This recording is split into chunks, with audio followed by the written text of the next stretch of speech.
Let's get some more perspective on this tonight from someone who's actually trained law enforcement for nearly 2 decades.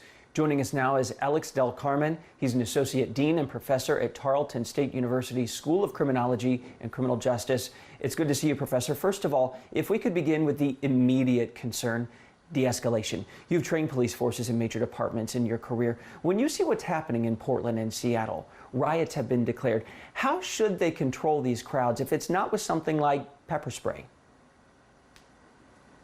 You know, it's a very complex situation, right? When you see individuals out in the streets, engaging in violence and sometimes destroying property, law enforcement, they have a limited number of resources that they can actually go to in order to be able to neutralize the threat, right? In some cases, and we teach cops on a daily basis to ensure that just because they can, it doesn't mean that they should. In other words, just because the action is legal, it doesn't mean that they necessarily have to engage in an aggressive behavior to contain the threat. But in some cases, it is warranted. In other cases, it is not. And I've seen a mixture of both in some of what you've been showing in the past few minutes. Well, let's talk about Seattle, because I was looking up local reports from there, Professor. 59 of their officers were wounded over the weekend. Many police are actually sympathetic to Black Lives Matter, the movement as a whole. But they're not sympathetic to tactics like, explosives being put at the police department, blowing a little hole in the wall, or slashing civil servants' tires, or using sledgehammers to smash out windows. How would you coach police in a community like that to actually work with the community after all this?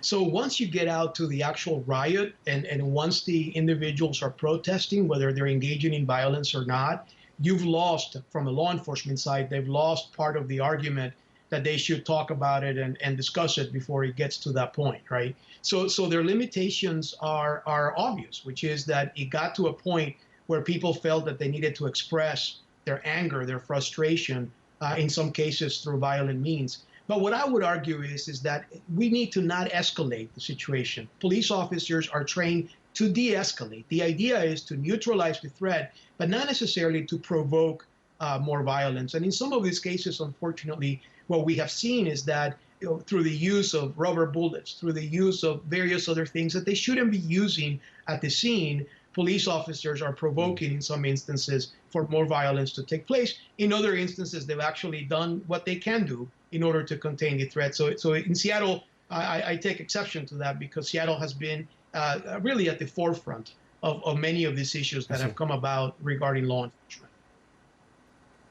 Well, finally then, let me take it long term, which I think is where you're going there. City leaders in some of these cities, and they're heavily Democratic, they say that the presence of federal officers is making things more tense. They're saying, please do not come here. Assuming the federal government really is trying to help matters, which many people distrust, if not call it an outright lie. I mean, there's so much distrust going on here. What would be the best avenue for improving local or federal relations or cooperation, or should the feds just stay out of it? Well, part of the problem is that there was really no plan communicated to the American public as to why the federal agents were there.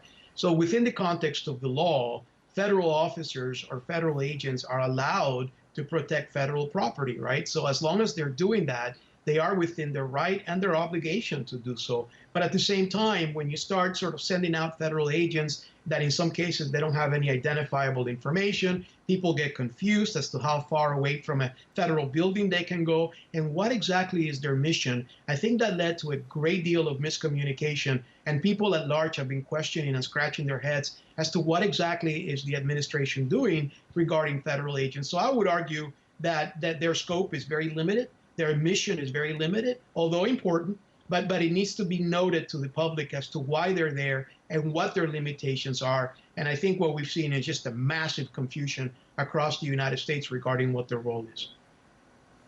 Gotcha. So not only transparency, but maybe over-communicating the situation. That's helpful.